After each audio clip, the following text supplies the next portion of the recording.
오늘 말씀은 예레미야 31장 1절에서 5절입니다. 예레미야 31장 1절에서 5절 말씀 우리 오늘은 함께 봉독하도록 하겠습니다.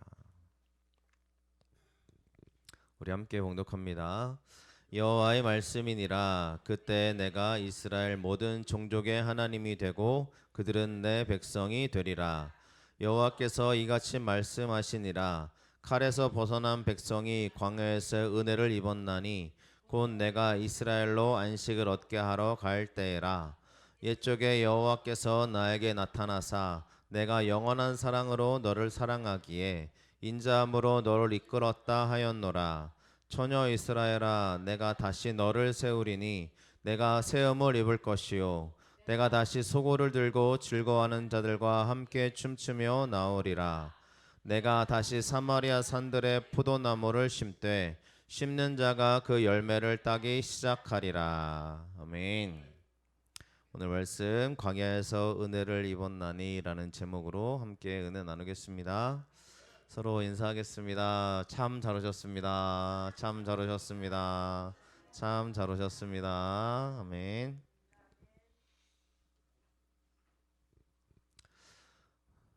안 더우시죠? 네. 아니 혹시 더우실까봐 여쭤봤습니다. 네, 10월달 주제 세워주심이라는 제목으로 또 주제로 함께 은혜 나누고 있습니다. 여러분, 하나님이 우리를 세워주실 겁니다.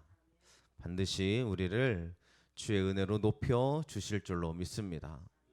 우리 교회가 이렇게 주와 함께 교회로 나아가고 있는 이때에 하나님이 여러분들을 세워주시는 축복의 은혜가 충만하시기를 간절히 축원합니다. 광야에서 은혜를 입었나니라는 제목입니다. 여러분, 광야는 마주하고 싶지 않은 곳이죠. 광야에서 은혜를 입었다라고 말하기가 굉장히 참 마음 아픈 단어일 수 있습니다만 광야는 모든 사람에게 찾아오는 것 같아요. 나는 평탄했어요 라고 말해도 우리에게 광야라는 시간, 즉 정말 혼자 있는 시간들이 우리에게 은혜를 입는 하나님의 축복의 시간인 줄로 믿습니다.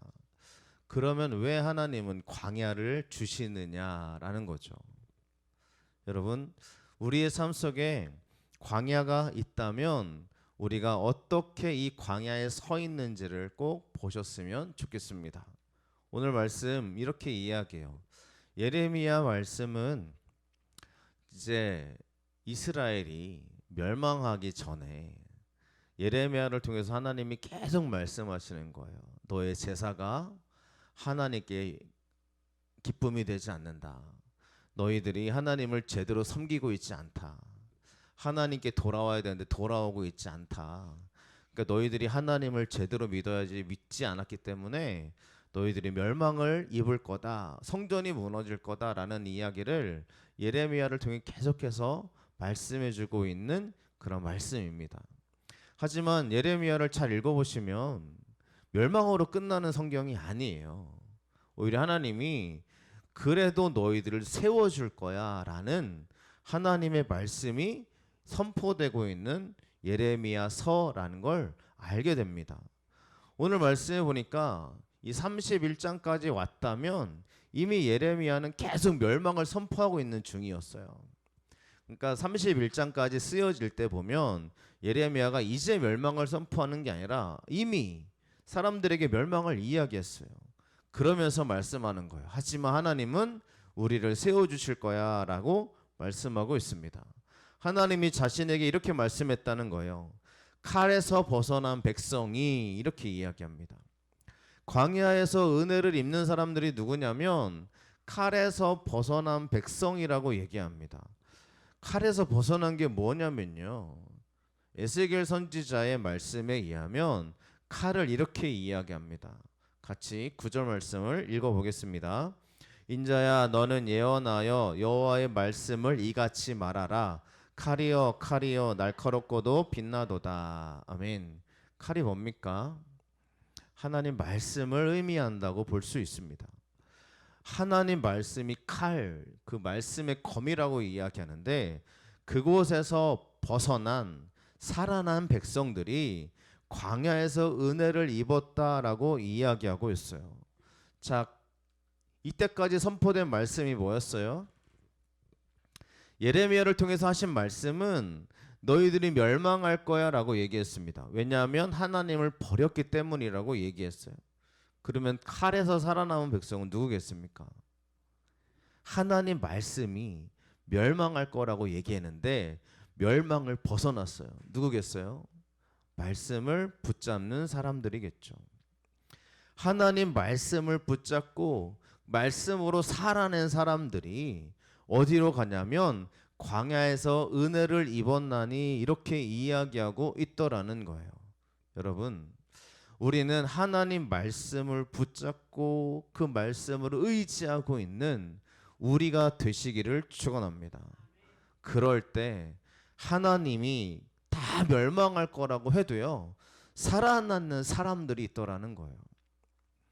우리 교회가요, 우리 주함께 교회가 이 땅의 수많은 교회 중에 하나님의 말씀을 지켜내고 의지함으로 살아내는 우리 교회가 되기를 축원합니다. 우리 교회 안에는 여러분들이요, 그러잖아요. 교회가 희망이 없다 그러고 크리스천 그러면 욕먹는 시대에 살고 있는 우리들이지만 사람들이 다 교회들이 다 뭐 무너졌어 라고 할 때에도 하나님 말씀을 나 칼처럼 여기고요, 이 말씀 붙잡는 우리가 하나님의 능력으로 살아내는 축복이 있을 때 하나님이 그 사람을 통해서 은혜를 부어 주시더라는 것입니다. 우리 교회가요, 하나님 말씀으로 사셨으면 좋겠습니다. 우리가 하나님 말씀으로 살아내는 방법이 뭐가 있겠어요?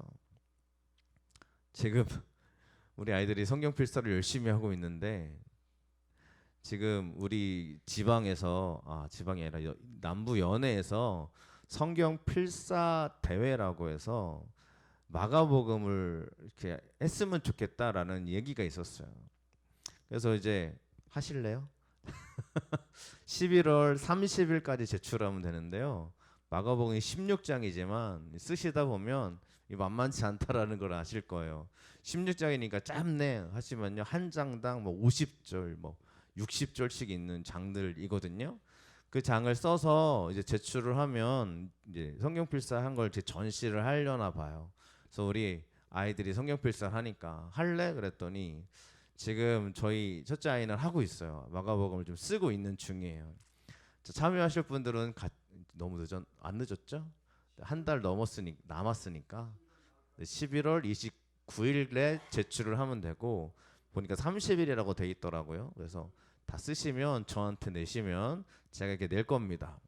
저도 쓰고 있는 중이에요.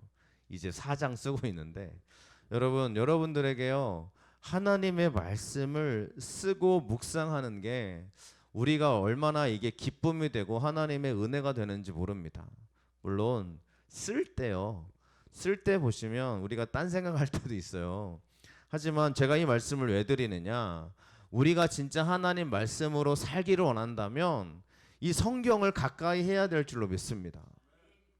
언제 읽으세요? 저는 새벽 기도 끝나면 약 1시간 정도 시간이 남아서 이 시간에 항상 제가 하려고 하는 게 뭐냐면 성경을 읽자. 이 시간에는 다른 거 하지 말고 성경을 보자라는 생각으로 그 시간을 채워가고 있거든요. 여러분들, 우리가 하나님 말씀을 묵상하자라고 한다면 진짜로 하나님 말씀을 묵상하시기를 간절히 축원합니다. 시간을 정해서 하면 얼마나 감사해요. 예레미야를 통해서 하나님 말씀하는 거예요. 칼에서 벗어난 백성, 말씀으로 의지하는 사람들을 주님은 반드시 보고 계신 줄로 믿습니다. 우리가 하나님 말씀으로 나아가시기를 축원드립니다. 우리 교회는 말씀으로 세워진 줄로 믿습니다. 우리 교회 개척할 때 방금 오늘 처음 예배로 나아갈 때 기도했잖아요. 두려워하지 말라, 내가 너와 함께함이라. 이 말씀 의지해서 개척했어요. 우리 같이 이렇게 은혜를 나눴습니다. 우리 가정 예배를 드리면서 시작했잖아요. 그 사진들이 남아 있다고요. 그래서 우리가 이 가정 예배부터 시작했던 우리들이요. 물론 그분들이 지금 그 가정 예배 때 그 줌이라고 해서 같이 예배도 드리고 했던 사람들도 다 같이 있는 건 지금 이 자리에 있는 건 아니지만 그때 우리가 그 예배를 드리면서 얼마나 감사했어요. 우리 권사님이들 하셨던 말씀, 야 주일 예배를 우리 집에서 드리는 게 얼마나 이게 있을 수 있는 일이에요. 뭐 이러시면서 굉장히 감사하게 그 일들을 감당해 주셨던 시간들을 떠올려 봅니다. 제가 다시 사진을 보는데 왜 제가 지금 보고 있냐면 우리 교회 또 보고서도 만들어야 되고 또 이렇게 그런 자료들을 만들어야 돼서 사진을 보고 있거든요. 그때 사진들을 보면 어떠세요, 여러분들? 우리의 처음에 사진, 이거 사진첩 만들어야 되나? 이게 볼 때마다 와 이랬지, 맞아, 이렇게 시작했지. 여기 있는 공간도 지금 우리가 뭐 때려 부시면서 그죠, 철거하면서 이렇게 만들어지는 과정 속에 얼마나 참 힘들었어요. 하지만 그런 시간들을 보면요, 와 이게 진짜 하나님의 은혜다라는 생각들을 할 수밖에 없더라는 것입니다. 여러분에게 있는 하나님의 은혜는 무엇입니까? 이것만 생각하면 하나님의 은혜가 나에게 밀려와요. 뭐가 있어요? 여러분, 오늘 바로 이 시간에, 이 10월 달이라는 시간에 여러분에게 잊지 못할 하나님의 축복이 세워주시는 은혜가 충만히 일어나길 간절히 축원합니다. 이곳에 광야가 펼쳐집니다. 여러분, 칼에서 벗어났어요. 즉 하나님 말씀을 너무너무 의지했는데 이 사람은 지금 어디 있냐면 광야에 있는 거예요. 광야라는 곳, 이 광야가 이런 단어이거든요. 맨 위에 보면 미드바르라는 단어가 광야입니다. 황무지란 뜻인데요. 이 광야의 단어를 이제 나눠 보면 앞에가 미라는 이 단어가 누구의라는 의미고요. 이 뒤에는 다바르라는 단어인데 뒤따르다 이런 뜻을 가지고 있습니다. 광야라는 곳은 누구를 따를지를 결정하는 곳이더라는 거예요. 누구의 말을 들을 거냐, 누구를 따라갈 거냐라고 결정하는 것입니다. 하나님 말씀을 의지한 사람들이 광야에서 입는 은혜가 있는 이유는 말씀을 붙잡고 하나님을 따르겠다고 결심한 사람들이기 때문이더라는 거예요. 여러분, 우리에게 찾아오는 이 수많은 시간들 속에 내가 누구를 따를지를 결정하시기를 축원합니다. 예수님이 처음에 세례를 받으시고 광야로 가셔서 사탄에게 시험을 받잖아요. 그때 예수님이 뭐라고 하세요? 주 너희 하나님께 경배하고 다만 그를 섬겨라. 예수님이 지금 누구를 결정하냐면 하나님만 결정하고 있는 말씀을 하고 있더라는 거죠. 우리가 내가 뭘 따라야 될지를 결심해야 되는 순간이 오신다면, 그래 내가 이럴지라도 나는 하나님을 따를 거야 라는 믿음의 결심을 하시기를 축원합니다. 여러분에게 광야가 실제로 저에게는, 제가 이런 말씀을 드리면 이게 결코 다른 의미가 아니고요, 여러분에게 광야가 찾아오시기를 찾아오는 이 가운데 하나님의 축복이 있으시기를 간절히 축원합니다. 광야가 찾아오면 그래 하나님이 나에게 누구를 결정할지를 요구하시는 시간이구나 라고 결심하시기를 축복합니다. 하나님을 결정하셔야 돼요. 믿으십니까? 하나님을 꼭 믿음으로 결정하시기를 축원합니다. 제가 지난번에 수예배 때인가 금요예배 때인가 말씀드린 적이 있는데, 한 청년, 이제 익산에서 있는 청년이 제가 개척하러 나올 때 청년이 그랬어요. 목사님, 제가 11조는 목사님 교회 보낼게요 그러더라고요. 처음에 11조가 들어오는데 이 아이가 물론 이렇게 막 그죠, 청년이니까 얼마나 많겠어요. 근데 처음에는 10만 원, 이제 10만 원 때가 들어오더라고요.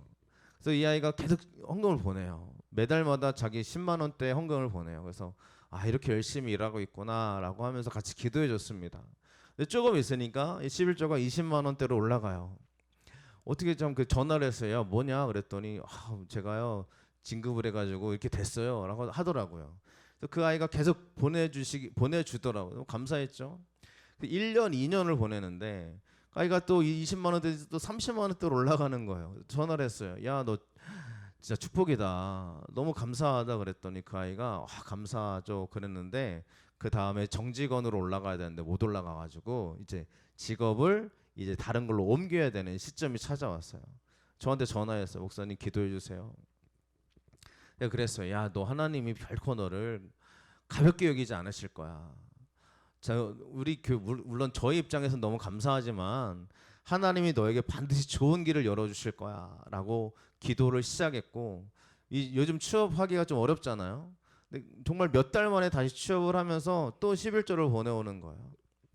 감사했어요. 어느 날 갑자기 이제 막 엄청난 금액, 그죠? 그 아이가 보낼 수 있는 금액이 아닌데 100만 원이 들어오더라고요. 그래서 뭐냐 그랬더니 보너스가 받았대요. 보너스 받아가지고 자기한테 이렇게 들어왔는데 어디를 이게 너무 감사한 거잖아요. 그래서 어디를 헌금할까 하다가 우리 교회가 생각나서 우리 교회 헌금을 했다는 거예요. 축복했죠. 감사하죠. 제가 그래서 봤어요. 점점점 올라가는 그 아이를 보면서 물론 이게 사람들이 그래요. 그게 꼭 축복입니까? 라고 말합니다만 저는 축복이라고 믿어요. 여러분 하나님이 여러분들의 길을 열어주실 줄로 믿습니다. 이 아이가 결혼을 해가지고 이제는 자기 교회 해야 돼요. 왜냐하면 아시죠? 이제 집사님이 되고 권사님이 되려면 그 사람의 이걸 봅니다. 헌신을 봐요. 제가 그래서 이제 거기 해라. 그래서 이제 저희 교회 하지 않습니다만 그 아이가 그렇게 해나가는 과정들을 보면서 너 참 감사하다. 이렇게 얘기했던 기억들이 있습니다. 중간에 광야가 찾아왔을 때 이 아이가 어찌 보면 이제 다시 시작해야 되는 시점이 찾아왔을 때요. 하나님을 결정한 거죠. 여러분 하나님을 결정하는 시간들이 되시기를 간절히 축원합니다. 우리가요. 길이 점점 열려질 줄로 믿습니다. 저는 하나님을 결정하는 것이 우리에게 가장 큰 시험 중의 시험이라고 생각해요. 여러분 하나님을 결정하는 거는요 쉬운 거 아닙니다. 이거는 사람들이 그래요. 예수 믿는 거 예수님 믿습니다라고 말하면 뭐 주님이 뭘 요구하세요? 아무것도 요구하지 않습니다라고 말하지만 여러분 진짜 신앙생활에 하나님께 깊숙이 들어가 보세요. 내 안에는 욕망을 제거해야 되고 내 안에는 하나님이 기뻐하시지 않는 일들을 내가 묵살해야 되고 내가 하나님을 선택합니다라고 결정해야 되는 그 순간순간들이 쉽지 않은데 실제로 결정하면 얼마나 기쁜지 몰라요. 믿으십니까? 제가 이제 개인적으로 최근에 핸드폰을 바꿨는데 핸드폰을 바꾸면서 통신사를 바꿔버렸어요. 여러 가지 일들이 있어가지고 그 다음에 우리 집에 있는 인터넷도 통신사를 바꿨어요. 통신사를 바꾸면 뭐가 나오는지 아십니까, 여러분?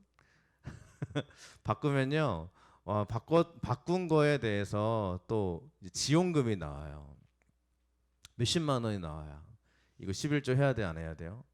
그죠? 그래서 제가 11조를 떼가지고 오늘 드리려고 좀 떼놨어요. 그러니까 이러한 것들도 저는 11조로 다 구분을 해요. 우리 아이들이 추석에 용돈을 받았어요. 제가 얼마 받았는지 계산해가지고 오늘 11조를 줬어요. 제 돈에 준 게 아니라 얘네들이 받은 용돈에서 제가 돈을 바꿔가지고 야 니네 11조 내야 돼 하고 끊어서 줬습니다. 이게요 아이들에게 꼭 어렸을 때부터 설명해 줘야 되는 이유는 하나님이 너를 기뻐하시는 일이야 라는 걸 설명해 줘야 되더라는 거죠. 여러분 우리는요 하나님께 드리는 이 축복의 고백이 여러분의 가득하시기를 축원합니다.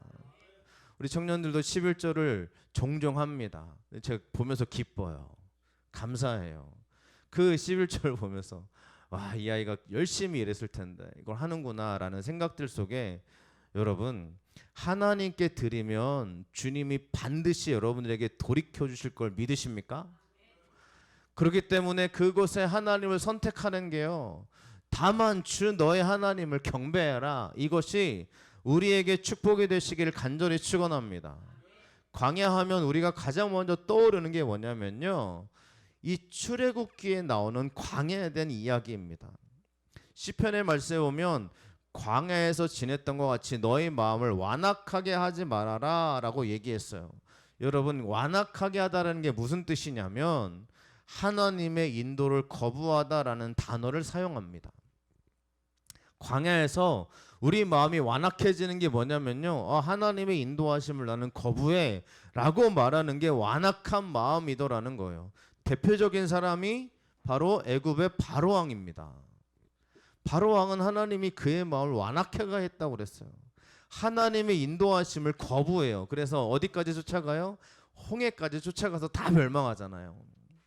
여러분, 우리가 이 광야에서 하나님을 의지하는 게 얼마나 축복인지 모릅니다. 믿으시기를 축원합니다.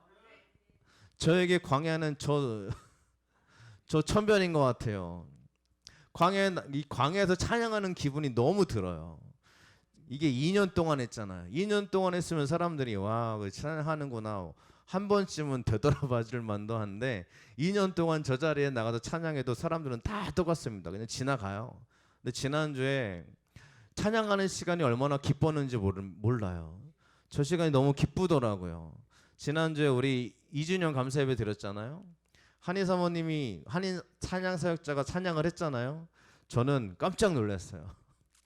은혜가 되는 것도 너무 깜짝 놀랐지만 우리 교인들이 와, 내가 서 있을 때보다 그분이 와서 한번 찬양하니까 막 다 막 눈물 흘리시고 막 은혜 받으시고 막 이런 모습을 보면서 와, 그래, 저분을 통해서 하나님이 역사하시는구나라는 걸 보면서 종종 불러야겠다.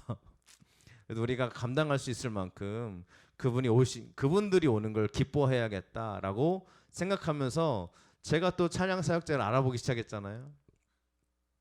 그래서 작년에, 그러니까 올해죠. 올해 초에요. 24년도 내년도 성탄절에 지선 찬양 사역자를 예약해 놨어요. 그러니까 2년 전에 예약을 해 놔야 돼요. 그러니까 혹시라도 24년도에 10월 12일이 이제 우리 2주년 예배가 드릴 날인데, 맞죠? 네, 그날 지선 사역자님 혹시 되십니까? 역시 안 된다고. 2년 전에 예약해 놓은 성탄절을 여러분 내년입니다. 올해가 아니고 내년 성탄절에 또 찬양사역가 오셔서 성탄절 예배를 같이 기쁨으로 드렸으면 좋겠어요. 우리가요, 이 자리가 하나님의 은혜의 자리로 채워졌으면 좋겠습니다. 하나님으로 고백하는 저희들이 다른 사역자가 와서 은혜를 끼치면 더 기쁜 일이죠. 질투할 일이 아니잖아요, 그죠? 그분이 오셔서 하나님 여러분들의 마음을 위로하시고 만져주시는데 얼마나 기뻐요. 이게 담임자의 마음인 것 같습니다. 누가 와서 은혜를 끼치면 너무 기쁘고요, 누가 와서 망치면 너무 싫은 거예요. 그죠? 우리 교인들에게 하나님의 은혜와 축복이 가득하시길 축원합니다. 우리의 마음을 완악하게 하지 맙시다. 오늘 말씀을 들었을 때도 여러분들 완악한 마음으로 내가 혹시라도 그러지 마시고 하나님을 선택하고 나아가시기를 축원합니다. 우리 하나님은 이렇게 주님께 나아가는 사람들을 세워주시더라는 거예요. 여러분, 하나님이 우리를 반드시 세워주실 줄로 믿습니다. 오늘 말씀 4절의 말씀이었어요. 함께 읽어보겠습니다. 처녀 이스라엘아, 내가 다시 너를 세우리니 내가 세움을 입을 것이요 내가 다시 소고를 들고 즐거워하는 자들과 함께 춤추며 나오리라. 아멘. 우리 하나님이 세워주신대요. 좀 전에 우리가 계속 말씀을 나눴지만 예레미야는 멸망을 이야기하고 있습니다. 그런데 예레미야를 통해서 멸망으로 끝난 하나님 말씀이 아니라 반드시 세워주신다고 말씀하고 있어요. 우리에게 멸망이라는 단어가요, 우리 가운데 나를 힘들게 하고 어렵게 하지만 하나님이 진짜 원하시는 것은 우리를 하나님의 은혜로 세워주기를 원하시더라는 것입니다. 하나님이 나를 어떻게 세워주실까요? 첫 번째, 네가 세움을 입을 것이요 라고 얘기했습니다. 하나님이 나를 세우실 때 어떻게 세워주실까요? 이 세우신다라는 단어가, 똑같은 단어가 언제 쓰이냐면 창세기 2장 22절이요. 하나님이 만드시고, 세우신다라는 이야기는 하나님이 만들어주신다는 이야기를 하고 있습니다. 믿으시기를 축원합니다. 새로운 걸 만들어주시는 거예요. 네가 세움을 입을 거다 그랬으면 우리가 말하는 리모델링이 아닙니다. 하나님이 완전하게 새롭게 하시는 주의 축복인 줄로 믿습니다. 건축해 주시는 거예요. 지어 주시는 거예요. 우리의 삶에 여러분 망가져 있는 부분들이 있죠. 이거 주님이 쓰다듬고 보듬어서 이 망가진 거 새롭게 고쳐가지고 사용하시는 게 아니라 이거 완전히 제끼시고요. 새로운 거 하나님이 열어주시고 만들어주시는 축복이 세워주심이라는 은혜인 줄로 믿습니다. 우리 교회가 기도합니다. 우리 교회가 하나님께 선포되며 기도하기를 원합니다. 여러분, 우리 교회를 통해서 하나님이 완전히 새롭게 하시는 그 축복의 역사가 일어나게 될 줄로 믿습니다. 여러분을 통해서 주님 이거 어떡하죠? 이거 하나님 해결함 받아야 되는데요 라는 그 문제를 하나님이 완전히 그죠 나를 이렇게 걷어내 가시고 그곳에 하나님의 능력으로 새롭게 세워주시는 이 축복의 세워주심이더라는 거예요. 10월달 한 달 그렇게 기도하시기를 축원합니다. 하나님 이거 문제가 있는데 주님 이거 하나님이 가져가시고 이곳에 새로운 거 세워주세요. 주의 축복으로 열리는 은혜가 있으시기를 축원합니다. 이런 은혜가 우리 교회에도 흘러넘치시기를 간절히 축복드립니다. 이게 세워주시는 거예요. 우리 젊은 사람들이 꼭 이 말씀을 믿으시기를 축원합니다. 여러분에게 있는 그 부분 하나님께 맡기세요. 이게 하나님께 맡기는 게 쉬운 것 같지만 굉장히 어렵다는 걸 아실 겁니다. 두 번째로 뭘 세워주시냐면요, 즐겁게 하신다는 거예요. 소고를 들고 즐거워하는 자들과 함께 춤추게 하시리라. 소고는 언제 쳤냐면 성경에 보니까 큰 전쟁을 이기고 승리할 때, 예배를 기쁨으로 드릴 때 소고를 치더라는 말씀들이 나옵니다. 그러면 보시면 네가 소고를 들고 춤추는 자들과 함께 즐거워하리라 라는 말씀이요, 하나님이 여러분들의 자리에서 승리케 하시고 기쁨을 주실 줄로 믿습니다. 기쁨을 주실 줄로 믿습니다. 우리에게 기쁨이 언제 가득하십니까? 하나님이 우리의 길을 열어주실 때 기쁨이 있게 될 줄로 믿습니다. 우리가요, 믿음의 신앙을 하나님께 간절히 간구하는 신앙으로 바꾸셨으면 좋겠어요. 오늘날 이런 메시지들이 너무 많습니다. 다 틀린 얘기 아닌데요, 하나님께 기도할 때 뭐 달라고만 기도하냐, 달라고만 기도하는 건 잘못된 기도다, 하나님의 뜻대로 되는 걸 구해라 라는 이야기를 많이 합니다. 그 이야기가 저도 잘못됐다고 생각하지 않거든요. 근데 저요, 기도할 때 달라고 엄청 기도해요. 저요, 이게 잘못됐는지 한번 생각해 봤어요. 하나님 이거 잘못된 거예요? 저는 갈급한 거예요. 갈급해서요, 하나님 이거 주세요, 하나님 이거 허락해 주세요 라고 기도합니다. 여러분, 달라고 기도하는 게 잘못된 게 아니고요, 욕심으로 욕망을 위해서 기도하는 게 잘못된 거지, 하나님께 이 문제 해결해 달라고 기도하는 게 왜 잘못된 거예요? 하나님이 여러분들 길을 열어주실 때 기쁨이 넘치는 거잖아요. 맞습니까? 배우들이 시상식에 자기의 이름이 불리는 걸 너무 좋아합니다.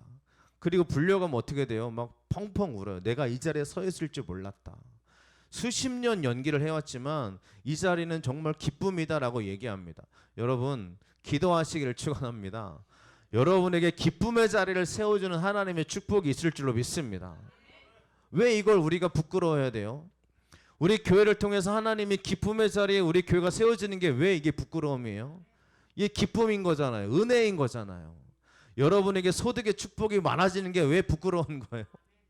여러분, 소득의 축복이 많아지길 축원합니다. 이게요, 왜요? 하나님께 여러분들 기도하실 때 꼭 기도하세요. 하나님, 저에게 이런 은혜를 꼭 주실 때 제가 하나님께 영광이 되게 해주세요 라는 기도를 꼭 하시기를 축원합니다. 소득이 많아지면 어떻게 해야 돼요? 더 드려야죠. 맞습니까? 여러분, 하나님께서는 분명히 기뻐하실 줄로 믿습니다. 우리가요, 왜 드리는 게 잘못된 거예요? 왜 하나님께 내가 더 드리는 게 왜 이게 부끄러운 거예요? 아니잖아요.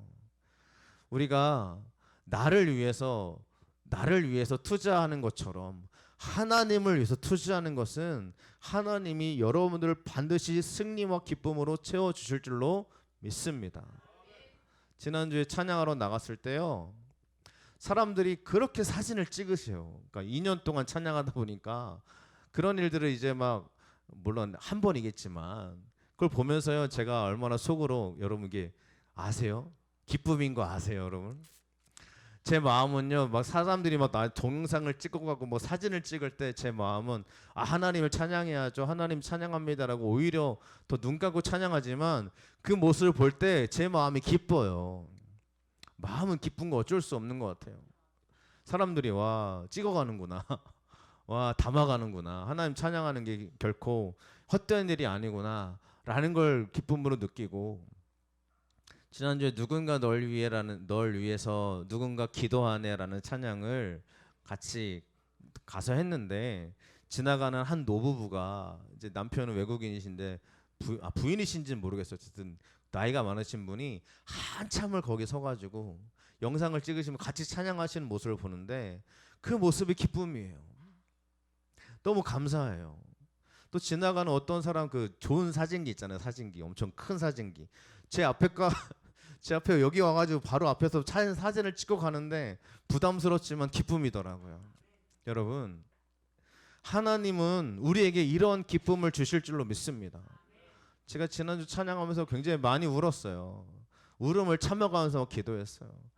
그죠? 왜 기도했냐면 주의 인도하심 따라 예수 나를 오라. 제가 지난주 한희 사모님이 찬양했던 콘티 그대로 가가지고 찬양을 했거든요. 예수 주의 인도하심 따라 주의 인도하심 따라 어디든지 주를 따라 찬양하는데 갑자기 울컥해가지고 주의 인도하심 따라 나왔는데 혼자 찬양하고 있는 제 모습이 막 이게 막 서운해서 울은 게 아니라 한 나를 인도하시는구나라는 생각으로 기쁨으로 찬양할 수 있었던 겁니다. 하나님은 여러분들에게 즐거움을 주실 줄로 믿습니다. 여러분 즐거움을 나에게 주어질 때 하나님 감사합니다라고 고백할 수 있는 우리가 되시기를 축원합니다. 믿으십니까? 그러면서 하나님이 나에게 즐거움을 주실 때 꼭 요구하시는 게 있어요. 뭐냐? 심으라는 거예요. 5절 말씀을 함께 읽어보겠습니다. 내가 다시 사마리아 산들의 포도나무들을 심되 심는 자가 그 열매를 따기 시작하리라. 아멘. 여러분 심는 자가 열매를 따는 게 당연하죠. 우리가 이 이야기를요 감히 반박할 수 없습니다. 농사 짓는 사람들은 심어야 열매를 얻는다는 걸 알아요. 그런데 보세요. 다시 사마리아 산들의 포도나무를 심되 심는 자가 믿음으로 심는 자가 열매를 얻게 되더라는 것입니다. 그럼 여러분 우리가 심어야 되겠죠. 실제로 행하는 사람들에게 하나님의 열매가 나타나게 될 줄로 믿습니다. 오늘 여러분 꼭 심으시기를 축원합니다. 교회가요 잘 되려고 하는 이야기 전혀 아니고요. 여러분이 하나님에게 축복받는 사람이 되길 원하는 마음으로 드리는 겁니다. 여러분 사람도 똑같아요. 그 사람의 관심을 심어줘야 나의 관심이 돌아오는 겁니다. 맞죠? 그 사람이 내가 투자할 때, 그 사람이 내가 밥을 사줄 때, 그 사람이 내가 이렇게 위로를 건네줄 때 그 사람이 그걸 받고 감사함으로 그 사람에게 똑같이 해주고 싶은 마음이 들어오는 거예요. 믿으십니까? 결혼식 할 때 왜 그 결혼식 찾아가서 왜 같이 축하해줘요? 물론 너무 감사해도 얘기가 있겠지만요. 내가 결혼할 때, 그죠? 내가 이렇게 심었으니까 내가 결혼할 때 똑같이 그 사람들이 나를 찾아올 수 있는 그러한 고백이 똑같이 동일하게 나타나는 거 아니겠어요? 근데 내 결혼식이 안 왔어요. 그죠? 죄송하지만. 네, 내가 정말 이 은혜로운 시간에 안 왔어요. 그러면 우리도 가고 싶지 않은 거죠.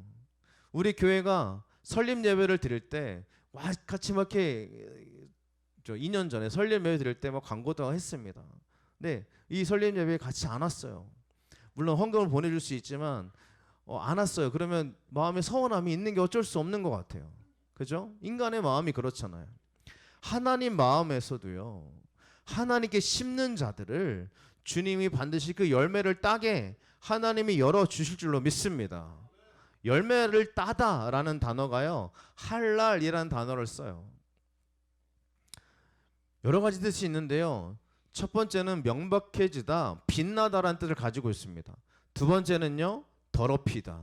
세 번째는 관통을 당하다, 살해당하다 이런 뜻입니다. 너무 다르죠? 근데 왜 열매를 따기 시작하느냐라는 단어로 우리가 사용했을까요? 열매를 따다라는 단어의 해석은 될 수 있는 단어가 열매라는 단어가 없어요. 원어에는.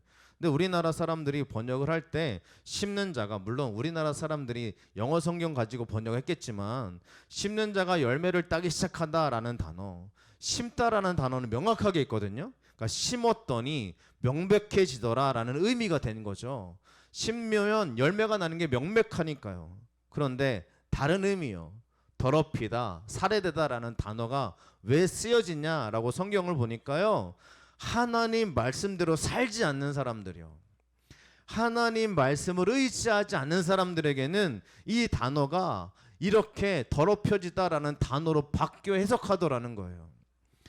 똑같은 단어지만 내가 어떻게 고백하느냐에 따라서 명백해지고 빛나는 사람이 되고요.